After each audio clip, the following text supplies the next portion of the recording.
Bonjour à tous, bienvenue dans cette nouvelle vidéo. Comme toujours, vous l'avez vu sur les premières images, de retour à l'entreprise Tasserag en Belgique. Aujourd'hui, chantier d'épandage de chaux avec un ensemble magnifique puisqu'on retrouve un 900 avec un épandeur MDM 2 essieux. On va comme toujours faire le tour de l'ensemble de Florent, discuter tout au long de la journée du chantier qu'on va faire aujourd'hui. Vous allez voir, le chargement est bien particulier chez eux. Si vous vous rappelez bien, on avait filmé l'installation du silo. Aujourd'hui, il y en a deux. Bref, on va aller voir Florent, il est là-bas dans le bâtiment du dessus, il m'attend. Bonne vidéo à tous. Salut Florent. Salut Loïc. Ça va? Bien et toi? Impeccable, impeccable. C'est pas un épandeur de chaux ça? Non, j'ai été traité ce matin et maintenant on va partir à la chaux. Ok. Encore un nouvel ensemble chez vous ça, non? Si je dis pas de bêtises. 620 est tout neuf, le pulvé de l'année passée.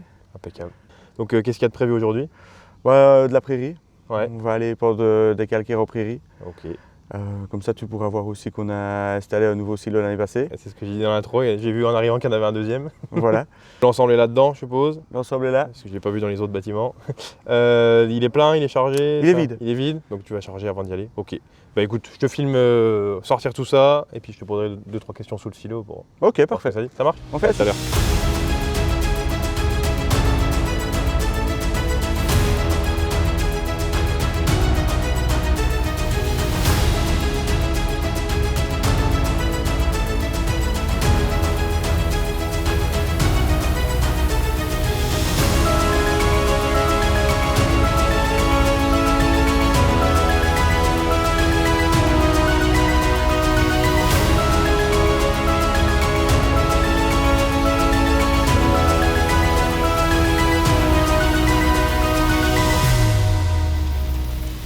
Bon Florent, ça y est, t'es plein?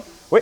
Du coup, bâchage électrique, enfin hydraulique sur le MDM, ça c'est top ça, t'as pas à descendre au moins. Ouais, c'est beaucoup plus confortable. Et donc du coup, tu t'es mis en dessous des silos. Moi, avant d'aller au champ, là, je voulais que tu m'expliques un peu tes silos tours. On les a vus monter par la grue, mais on sait pas trop comment ça se passe. Donc ici on a nos deux silos parce qu'on stocke deux types de chaux différentes. Ok. On a une chaux avec un petit peu de magnésie qui a une très forte valeur neutralisante. Ouais. Donc, ce qui nous permet de faire des gros redressements, des bonnes régulations sans ramener trop de chaux à l'hectare. Ok. Et l'autre, quand on a des sols avec trop d'excès de magnésie, où on met que du calcaire. Ok, donc là du coup pour stabiliser et être le plus neutre possible. Voilà, et ne pas ramener de la magnésie quand on a des sols qui sont en surdose. En surdose, ok, oui, logique. Et donc du coup tes silos, ça se passe comment? Quelle capacité, tout ça?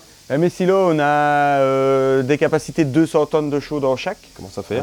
Ouais, ça commence à faire. Le diamètre, on a 4 mètres de diamètre et à la pointe tout au-dessus, on a 21 mètres. Ouais. Donc ça permet de stocker. Ouais, c'est top. Et du coup, comment ça marche? Comment ça tombe? C'est que de la gravité? Je t'ai vu mettre de l'air, enfin je t'ai vu appuyer sur des boutons.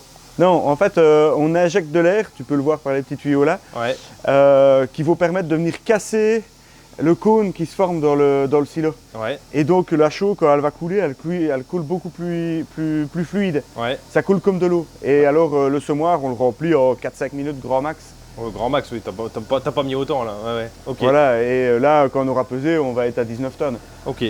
Et tous vos chantiers, tu passes ici obligatoirement charger le MDM? Toujours. Ok. Toujours, ça a l'avantage qu'on charge beaucoup plus vite. Ouais. On est toujours juste parce qu'on passe sur un pont bascule. Ouais. Donc, tu sais ce que tu avais pendu pour tes clients, je sais exactement ce que le client a. Et quand on ravitaille par camion, l'inconvénient c'est que ça met beaucoup de temps. Ouais. Il faut compter quand même une bonne trentaine de minutes pour remplir un semoir. Ouais. Et c'est pas toujours facile à organiser. Le camion n'arrive pas toujours au bon moment. Ouais, bien sûr. Et donc parfois le camion attend ou le semoir attend. Oui, là tu fais comme tu veux, tu es Là, je fais comme indépendant. Quoi. Une journée normale d'épandage, on va mettre 70 tonnes. Ouais. Et quand on arrive à taper dessus, l'autre jour j'ai fait une journée à 98 tonnes. Ok. Je fais jamais ça avec des camions. Ouais, non, c'est clair. Ok, et ben allez, let's go. Tu m'envoies le point GPS, on se retrouve au champ? Parfait.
Bon Florent, petit tour de l'ensemble, qu'on puisse discuter un peu de tout ça. Ce matin, pas mal de routes quand même, hein, donc ce qui fait qu'on est qu'au deuxième épandeur en milieu fin d'après-midi.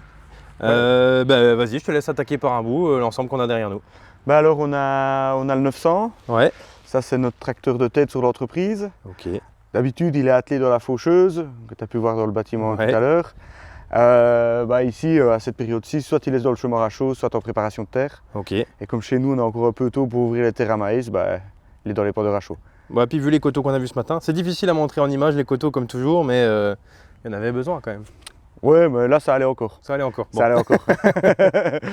Ok, le MDM derrière. Ouais.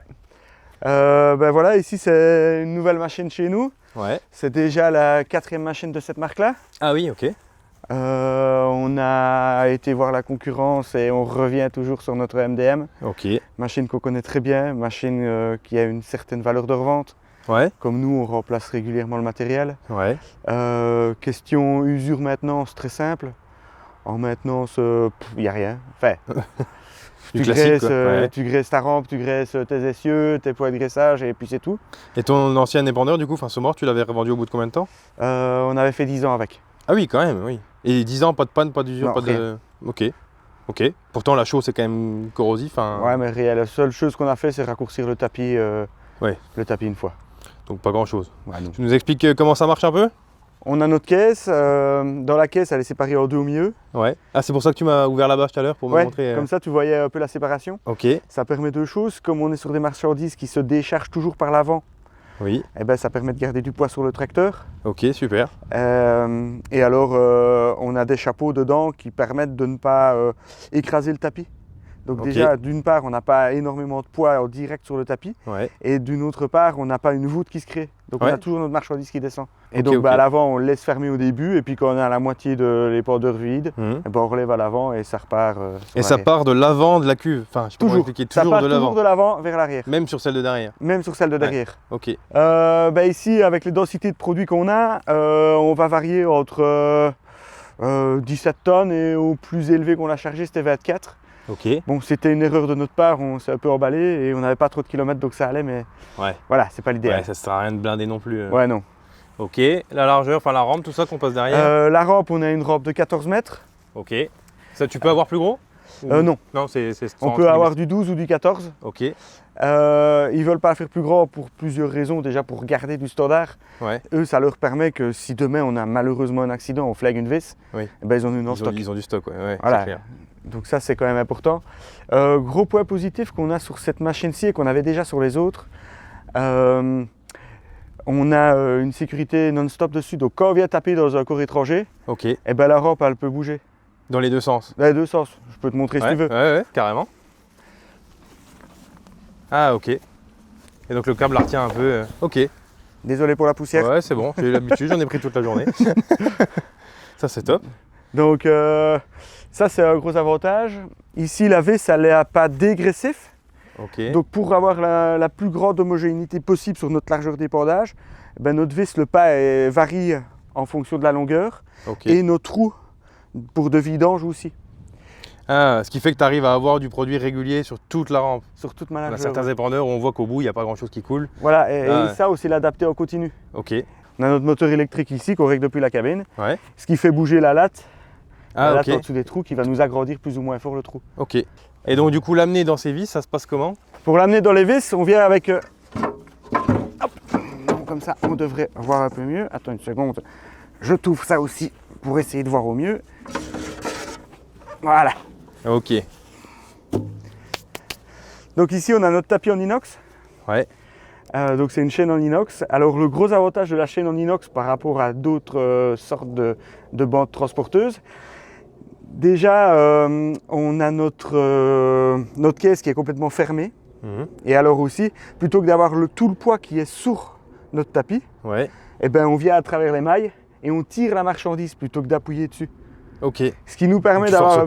On force pas, ce qui nous permet d'avoir un plus petit réducteur et un plus petit moteur hydraulique. Ok. C'est une machine qui ne va pas être gourmande en puissance hydraulique. En puissance hydraulique. Ok. Puis l'inox, du coup, ça sert à quoi? De moins usé, enfin pas usé même? L'inox, ça n'use pas. Ouais. Est-ce que tu passes combien de tonnes, t'as une idée toi, par an à peu près? Ça varie fortement de la météo. Il y a des années où on va faire plus de tonnes que d'autres. mais ça varie entre 1000 et 3000 tonnes l'année. Oui, quand même, ouais. Donc voilà, ici on voit les vis, mais elles sont remplies de chaux. Ouais. Et du coup, ça tombe tout simplement par gravité. Ouais, Par gravité, si. Par gravité, oui. Donc tu vois aussi l'avantage qu'on a avec notre tapis en inox et notre porte. Bon, ici on a un peu que la marchandise qui a croulé, Bien sûr, mais t'as sinon ouvert. on a vraiment notre bloc qui sort Ouais, t'as uniforme. un rectangle, ouais. Ouais, qui sort uniforme, ce qui nous permet une grande régularité. Ouais, t'en as pas un peu à gauche, un peu à droite. Ouais, non. T'as un rectangle qui tombe chacun dans chaque vis. T'as vu, on a été dans les coteaux, Ouais. le truc il est carré quoi. Ouais. Ah ouais, ok. Alors, on est resté sur de l'épandage à vis, que Ok. tout le monde passe au plateau, Ouais, pour deux choses. Ouais, plus que deux, mais régularité d'épandage. ouais, Tu n'arriveras jamais à avoir un travail comme ça avec des plateaux, ouais, non. peu Pas importe la marque. Hein. Peu importe la marque. Ça, c'est une chose très importante à nos yeux. Et aussi le produit qu'on vend. Ouais, Le produit qu'on vend, on a un produit sec. ouais. On ne vend pas d'eau. Tout produit humide, bah, tu payes l'humidité qui est dedans. Ouais, tu transportes et tu payes l'humidité qui est dedans. Voilà. Plus le produit est fait comme ici, plus vite il sera absorbé. Ouais. Et puis aussi, quand c'est humide, tu vois, parfois ta marchandise, elle ne sort pas régulier de ton épandeur et ça fait des vagues comme Ouais, ça. ouais, ouais. Et donc, bah, ton épandage n'est pas bon. Oui, non, c'est vrai que c'est régulier. Il n'y a pas de tache dans le champ du tout. Et tu as vu aussi là la rapidité de remplissage. Oui. Quand tu dois remplir de la chaux humide, peu importe où elle est, il te faut un deuxième véhicule pour remplir. Oui. Ça prend du temps. Si tu n'as pas encore chargé des corps étrangers dedans en même temps. Parce que celui-ci, tu peux quand même le charger autrement qu'avec ton silo. Celui-ci, on peut le charger autrement Enfin, un qu'avec le classique silo. comme un camion qui On souffle. peut charger avec un camion qui souffle dedans. On peut aussi faire des chaux humides si on le désire. On a des plateaux qui peuvent venir se rajouter à la place des vis. Ok. Donc on replie les vis. On vient glisser des plateaux en dessous et on sait aussi faire des chaux humides. Ok. Ici, bah, la machine, je pense qu'on a à peu près fait le tour. Ouais, dans les grandes lignes, ouais. Dans les top. grandes lignes, nous les machines, c'est déjà la 4e parce qu'on a toujours été très contents. Ouais. On a un super service après-vente, même si on n'en a pas spécialement besoin. On n'a jamais eu de problème de corrosion, la peinture au top. Ouais. Ah si, dans les petits détails que je t'ai pas parlé, le système de pliage a été complètement rénové. Ok. Donc on a gagné en simplicité et en rapidité. Ça évite de faire des fausses manœuvres et de flaguer toutes les vis, Ouais. c'est le cul de la machine. Oui, là c'est classique, ça lève la rampe comme un pulvé, ça lève la rampe, ça ouvre, ça rebaisse. C'est ça. Ok, tout simplement. Bel outil. Quoi de prévu du coup là il y a Bah écoute, on peut encore en recharger un et Ouais. on va aller Ce faire sera ça. pas mal pour aujourd'hui. Hein. Ouais, ouais. Le temps de rentrer, recharger. Eh ben impeccable, let's go. Nickel. Allez, c'est parti.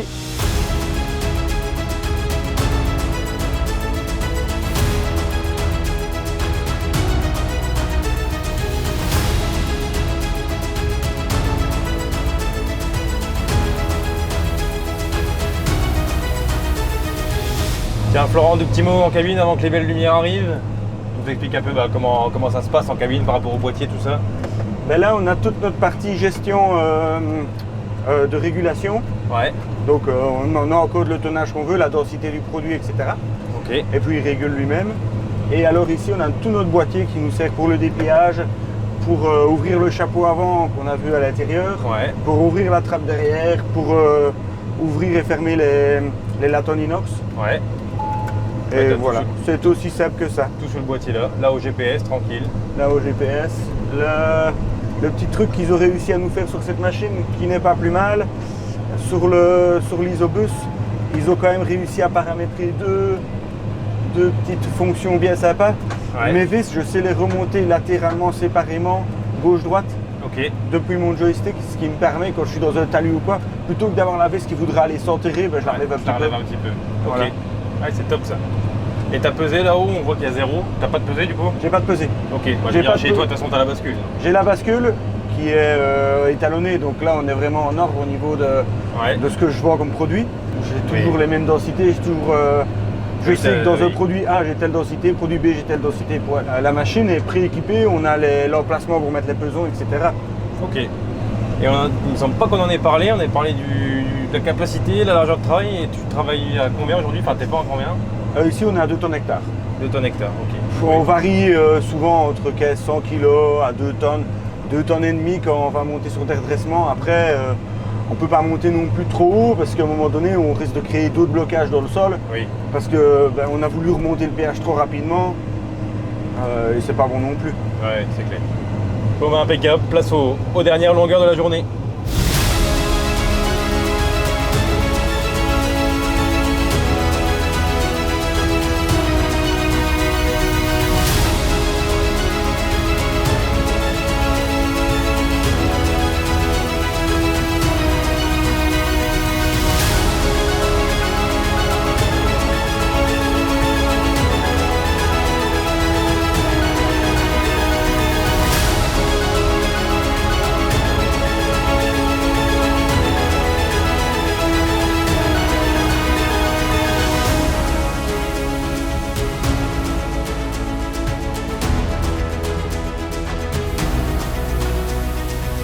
Bon Florent, fin de journée, Ouais. les pendeurs, le semoir est vide pour aujourd'hui. Le semoir est vide, elle est bonne pour aujourd'hui. Tu auras fait quoi? Un petit 60 tonnes tranquillement, on n'aura pas, Ah bah, on n'aura pas poussé, on aura on le fait savait 60 bien. tonnes les doigts dans le nez, donc on le savait bien avec la vidéo que ça allait prendre un peu ça plus de prend temps, tout- mais c'est ça pas prend toujours grave. du temps. Une grosse journée, tu fais combien de tonnes? Ça va bien? Ouais, allez, 75 à 90 tonnes sans Ouais, problème. c'est ce que tu avais dit, ouais. Ouais, bah, tu comptes beaucoup de routes aussi dedans, quoi. Ah, toujours. Toujours parce que t'as vraiment des ravitaille parcelles toujours. autour de la ferme, donc C'est rare. ouais, c'est rare. Ok, bon bah merci beaucoup pour aujourd'hui, je vais te laisser rentrer tranquillement, puis j'espère à bientôt. À bientôt, À merci. plus. Salut. Florent. Hein.